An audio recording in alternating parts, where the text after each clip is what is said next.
Hello students, welcome online classes, Bishop Academy, Senior Secondary School Maharajganj. Today I will be discuss class 10th Physics, Chapter 1, Electricity. Students, our the first lesson name is the electricity. So electricity, what is the concept of electricity and how to the originating the word of electricity. Electricity का concept क्या है, इसकी ओरिजिनिंग कैसे आई। तो electricity जो words हमारा है, they are the adopt by a Greek word अम्बर।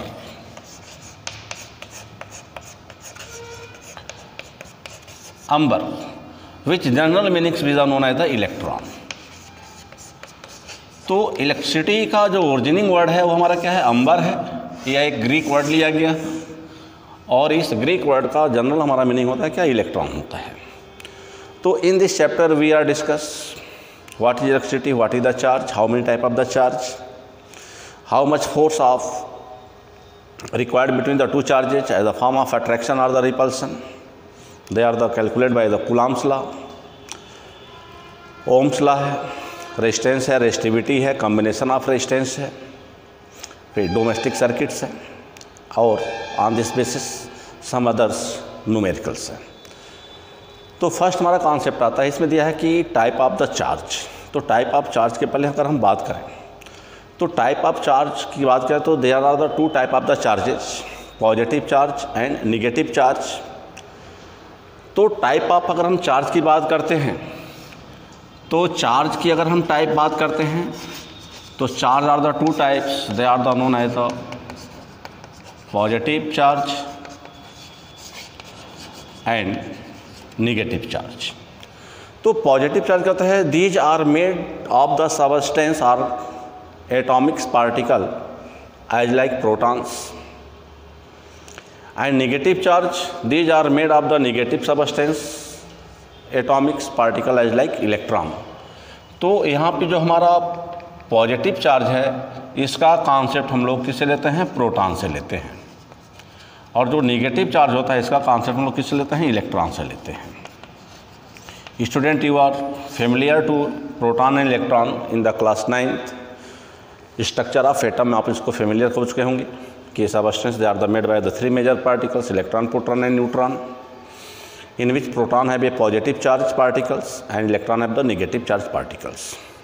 अब इसमें होता है क्या है कि मान लो कि अगर दो पार्टिकल सिस्टम्स हैं, that means one is the plus q and other is the minus Q. तो अब इसकी हम प्रॉपर्टी लगाते हैं तो हम बात कर सकते हैं कि opposite charges they are attract to each other and similar charges they are the repulse to each other.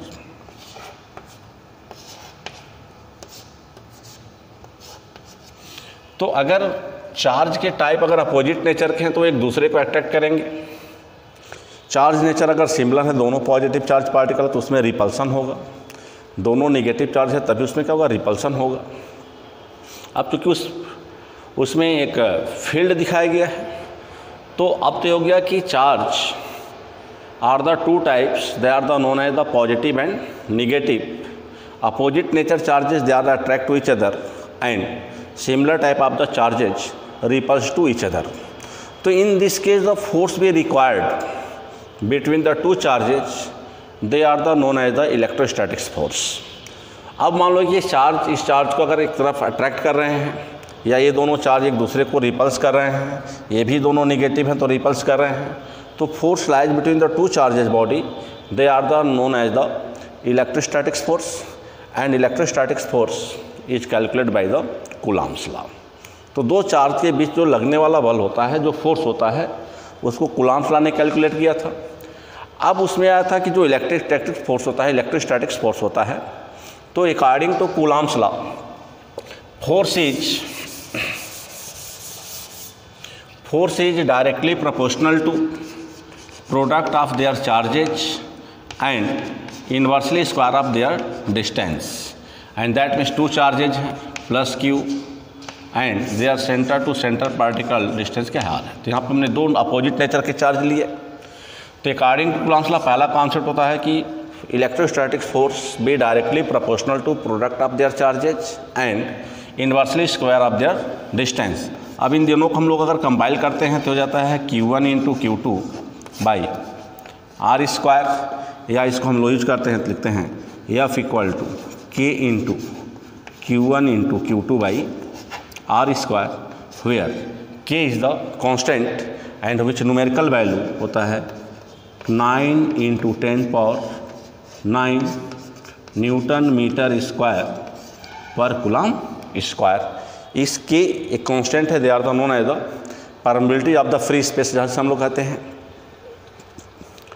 तो चार्ज के दो टाइप हो गए। अब हो गया कि SI unit of the charge.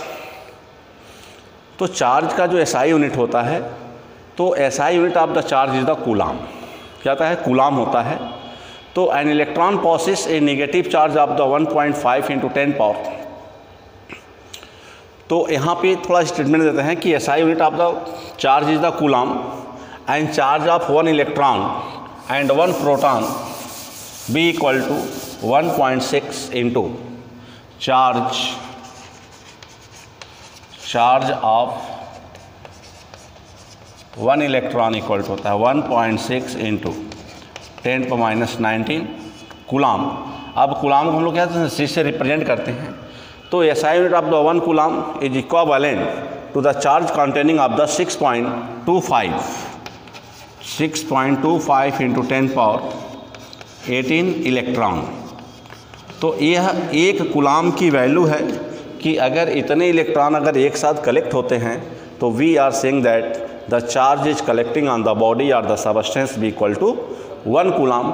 अब इस रिजल्ट को लाने के लिए कुछ कॉन्सेप्ट होता है, जैसे मान लो हमने Q को डिनोट किया किससे? चार्ज के सिंबल से। तो Q के लिए एक फार्मूला होता है, Q इक्वल टू होता है I इंटू टी, और यह रिजल्ट हमारा इक्विवेलेंट होता है N इंटू ई के। तो अगर हम 1 कूलम की बात करते हैं तो 1 coulomb equal to N into e करते हैं, तो N इक्वल टू यानी नंबर्स ऑफ इलेक्ट्रॉन, यानी एक कूलम में कितने इलेक्ट्रॉन होते हैं, तो इसको लिख सकते हैं 1C/1.6 इंटू 10⁻⁹ कूलम से कूलम क्या हो गया? कैंसिल हो गया। तो इसको हम लोग सकते हैं 10/16, यहाँ से हमने डेसिमल को हटा दिया और पावर 19 को हमने ऊपर ले गया, तो हो गया 100/16 इंटू 10 पावर 18, और जब इसको हम सॉल्व करेंगे तो आ गया हमारा 6.25 इंटू 10 पावर 18। तो that means this is the numbers of electron. तो अगर इतने इलेक्ट्रॉन अगर किसी पार्टिकल पर किसी सबस्टेंस पर अगर कलेक्ट होते हैं तो we are say that the charge of this body be equal to 1 coulombs. अब यहाँ पे जो ये रिजल्ट हमने जो N इंटू ई लाया है, इस रिजल्ट के कॉन्सेप्ट को हम लोग क्या कहते हैं? क्वांटाइजेशन। क्या कहते हैं इसको? क्वांटाइजेशन कहते हैं। एंड दैट मीन्स जैसे मान लो किसी सबस्टेंस पे हम कितना चार्ज कलेक्ट कर रहे हैं, कितना चार्ज वहाँ से रिमूव हो रहा है, तो numbers of electrons be remove are collect on a body by which they are the attraction particles be defined, तो they are the known as the numbers of electron be equal to quantization। तो इसको हम लोग कहते हैं कि multiple integral of the electron by axis exceeds on a body they are the known as the quantization, और Q equal to उसको हम N इंटू ई से कंपेयर करते हैं। तो अब यहाँ पे कॉन्सेप्ट आता है, जैसे हमने बताया था कि ओरिजिनिंग ऑफ चार्ज, इसको हमने क्लास में डिस्कस कर चुके हैं, इसको बता चुके हैं कि चार्ज की ओरिजिनिंग कैसे होती है, इसलिए हम चार्ज की ओरिजिनिंग पर नहीं जा रहे हैं।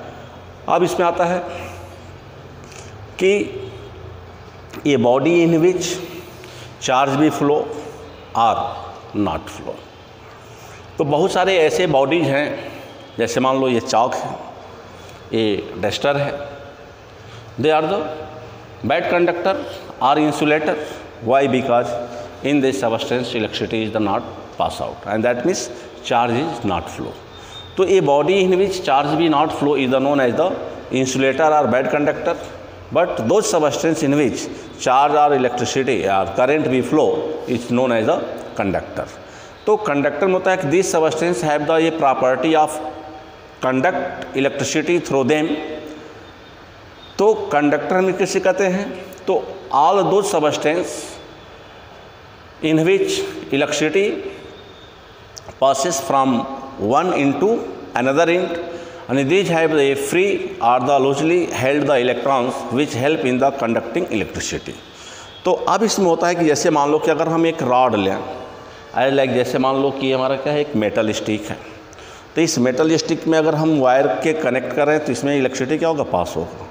तो why they are the electricity are the pass in the metal rod, because the numbers of free electron are the found in this rod.